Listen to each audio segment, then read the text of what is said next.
Dans One Piece, certains fruits du démon semblent immédiatement surpuissants. Le feu, la foudre, la gravité. Et puis il y a Don Quichotte Doflamingo. Son pouvoir produit des fils. Dit comme ça sonne presque comme une blague.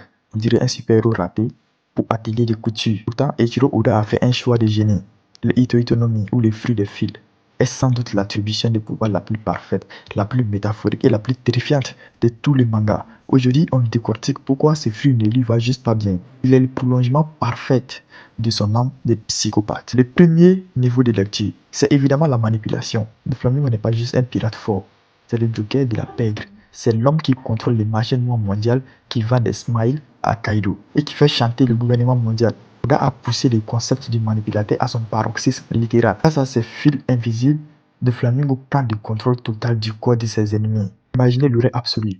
Être piégé dans votre corps, forcé de blesser vos poches. Pendant que l'homme aux lunettes de soleil rigole à gorge déployée. Ces fruits transforment ses adversaires en simples jouets.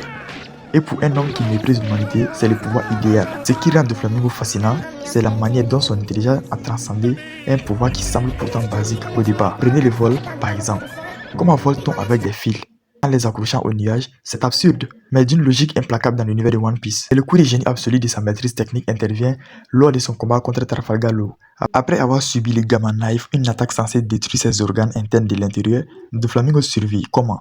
En utilisant ses propres fils à un niveau microscopique pour recoudre ses organes en plein combat. Ce n'est plus seulement de la force brute, c'est de la chirurgie de combat guidée par un génie tactique. Enfin, il y a la symbolique profonde de ces fruits. Doflamingo est un ancien dragon céleste. Il est né Dieu avant d'être jeté dans la boue par les humains qui l'exècrent. Son complexe de supériorité est total. Pour lui, le monde entier est une pièce de théâtre et il en est le metteur en scène. Son pouvoir ultime, l'éveil de son fruit, lui permet de contrôler tout son environnement en fil. Il ne contrôle plus seulement des objets. Il s'approprie les mondes qui l'entourent et dit que sa célèbre technique, la cage à oiseaux, c'est le symbole ultime de son fonctionnement psychologique, une immense arène fermée où il enferme une population entière pour la regarder s'entretuer et s'autodétruire sous sa direction. Il se place littéralement au-dessus de la mêlée en juge et de bourreau. Le fruit des fils prouve qu'un pouvoir dans One Piece ne dépend pas de son élément, mais de la personne qui le possède. Entre les mains de n'importe qui d'autre, les Ito no Mi aurait été une banalité affligeante. Entre les mains de Doflamingo, c'est devenu l'arme du criminel le plus charismatique et terrifiant des Grand Line. Et vous, quel est le fruit du démon qui, selon vous, correspond le mieux à son utilisateur dans One Piece?